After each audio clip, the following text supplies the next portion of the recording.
Hi అండి. Hello. నమస్తే. ప్రధానంగా తెలంగాణలో రాజకీయాలు రోజు రోజుకి కూడా వేడెక్కుతున్నాయి. ఇప్పటికే బీఆర్ఎస్ పార్టీకి అధికార పార్టీ అయినటువంటి కాంగ్రెస్ పార్టీకి పచ్చగడ్డి వేస్తే భగ్గుమనే స్థాయికి రాజకీయాలు నడుస్తాయని మనం చెప్పుకోవచ్చు. హైడ్రాతో దూకుడుతో రకరకాల అక్రమ నిర్మాణాలు ప్రభుత్వం కూల్చివేస్తుంటే వాటన్నిటి మీద కూడా అవన్నీ సక్రమమనే ప్రయత్నం చేస్తుంది బీఆర్ఎస్ పార్టీ. ఎందుకంటే ఎన్నో దాదాపు 10 సంవత్సరాల పాటు అధికారాన్ని అనుభవించినటువంటి బీఆర్ఎస్ పార్టీ ఎటువంటి సంక్షేమ పథకాలు, ఎటువంటి అభివృద్ధి చేయకుండా కేవలం ఉన్నటువంటి నిధులను ఖర్చు చేసి కుటుంబ పాలనగా కొనసాగించారు. కోట్ల రూపాయలు వాళ్ళ అనుచరులు వాళ్ళు మాత్రం దోచుకున్నారు తెలంగాణ సంపదనంతా కూడా అంటూ కూడా ఇప్పటికే కూడా గతంలో ఎన్నోసార్లు సీఎం రేవంత్ రెడ్డి గారు చెప్పడం జరిగింది. ఆ పార్టీ నేతలంతా కూడా చెప్పడం జరిగింది. ఇప్పుడు తెలంగాణ తల్లి విగ్రహంలో ఆ మధ్య కూడా విగ్రహ ఏర్పాటులో కూడా రకరకాల కామెంట్స్ చేసినటువంటి నేతలంతా కూడా ఎట్టకేలకు అధికార పార్టీ ముఖ్యమంత్రి గారు విగ్రహాన్ని కూడా ఏర్పాటు చేశారు. అయితే ఇప్పుడు లేటెస్ట్ అతి త్వరలోనే బహుశా గంటల్లో కావచ్చు, రోజుల్లో కావచ్చు, ఏ క్షణమైనా కావచ్చు కేటీఆర్ ని అరెస్ట్ చేయడానికి రంగం సిద్ధమైనట్లు రకరకాల ఊహాగానాలు, రకరకాల ప్రచారం జరుగుతుంది. ఏ నిమిషంలో అయినా, ఏ గంటలో అయినా, ఏ రోజులో అయినా, ఎన్ని ఏ సమయంలో అయినా కేటీఆర్ ని అరెస్ట్ చేస్తారు. ఎందుకంటే గతంలో కొన్ని అవినీతి అక్రమాలకు సంబంధించి అందులో ఈయన ప్రమేయం ఉన్నట్లు ఇట్లా అంటే చాలా కేసెస్ అధికారం కోల్పోయిన తర్వాత కేటీఆర్ పైన నమోదవడం జరిగింది.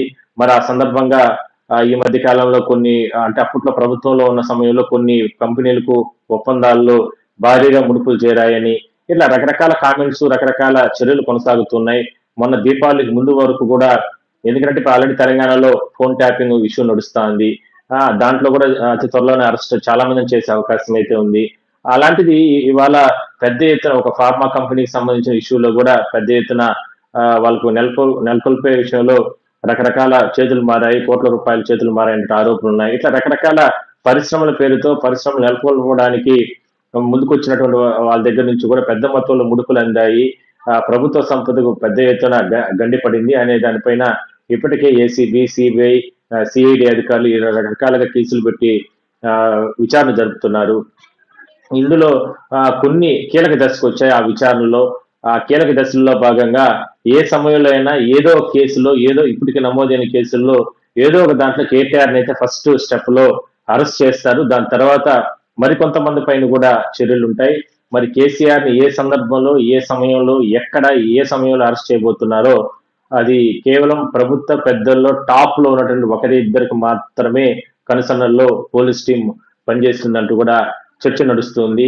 అది ఎందుకంటే ఇక టాప్ మోస్ట్ అంటే ఎందుకంటే ఇప్పటికే మనం తెలుసు చాలా సందర్భాల్లో కూడా తెలంగాణ ముఖ్యమంత్రి రేవంత్ రెడ్డి గారు కూడా చెప్పడం జరిగింది. హోంశాఖ కూడా నా దగ్గరే ఉంది, ఖచ్చితంగా చట్టం తన పని తాను చేసుకోపోతుంది, ఎవరు తప్పులు చేసినా ఎవరిని కూడా వదిలిపెట్టే ప్రసక్తి లేదు అంటూ కూడా రకరకాల కూడా ఆయన కామెంట్స్ చేస్తారు. మరి ఈ సందర్భంలో ఆ అరెస్ట్ అనేది కూడా అత్యంత గోప్యంగా, అత్యంత రహస్యంగా, అత్యంత భిన్నంగా ఈ కేసుని అంటే కేటీఆర్ అరెస్ట్ చేసే అవకాశం ఉంది. ఎందుకంటే కేటీఆర్ వచ్చి బీఆర్ఎస్ పార్టీకి వర్కింగ్ ప్రెసిడెంట్. మరి ఆయనకి రాష్ట్ర వ్యాప్తంగా మంచి ఆదరణ ఉంది. ఒకవేళ వెంటనే అరెస్ట్ చేస్తే లా అండ్ ఆర్డర్ ప్రాబ్లమ్స్ కూడా రాష్ట్రంలో వచ్చే అవకాశం అయితే ఉంటుంది. అలాంటి దృష్టిలో పెట్టుకుని చాలా జాగ్రత్తలు తీసుకుని ప్రభుత్వం ముందడుగు వేస్తుంది. కేటీఆర్ అరెస్ట్ విషయంలో జాతీయ నాయకులకు కూడా కాంగ్రెస్ పార్టీకి సంబంధించి రాహుల్ గాంధీ గారు కావచ్చు, లేదంటే సోనియా గాంధీ గారికి కావచ్చు, ఇంకా ముఖ్యమైన నాయకులకు కూడా ఆల్రెడీ ముందుగానే రేవంత్ రెడ్డి గారు సమాచారం ఇచ్చినట్లు తెలుస్తాను. ఎందుకంటే ఈ మధ్య కాలంలో రేవంత్ రెడ్డి గారు హైదరాబాద్ అంటే ఢిల్లీకి వెళ్ళడం జరిగింది. కాంగ్రెస్ పెద్దలను కలిశారు. మరి రాష్ట్రంలో జరుగుతున్న పరిణామాలు, పరిస్థితులు వీటన్నిటిని కూడా వివరించే ప్రయత్నం చేశారు.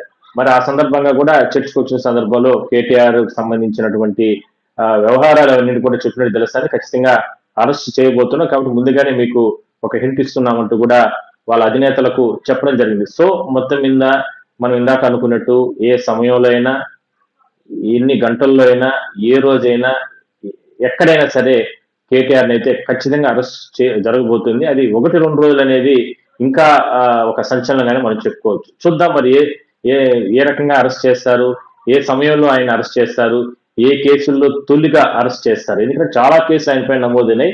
తొలిగా ఏ కేసులో అరెస్ట్ చేస్తారు, అరెస్ట్ చేసిన తర్వాత ఏ విధంగా ఆ, వాళ్ళు తర్వాత ఫైట్ చేస్తారు, కోర్టుకు వెళ్ళి న్యాయస్థానాల్లో ఆశ్రయిస్తారు, దాని తర్వాత న్యాయంగా న్యాయబద్ధంగా పోరాడతారు, అది వేరే విషయం. కానీ బట్ ఏ సందర్భంలో ఏ కేసులకు సంబంధించి ప్రధానంగా అరెస్ట్ చేస్తారో చూద్దాం.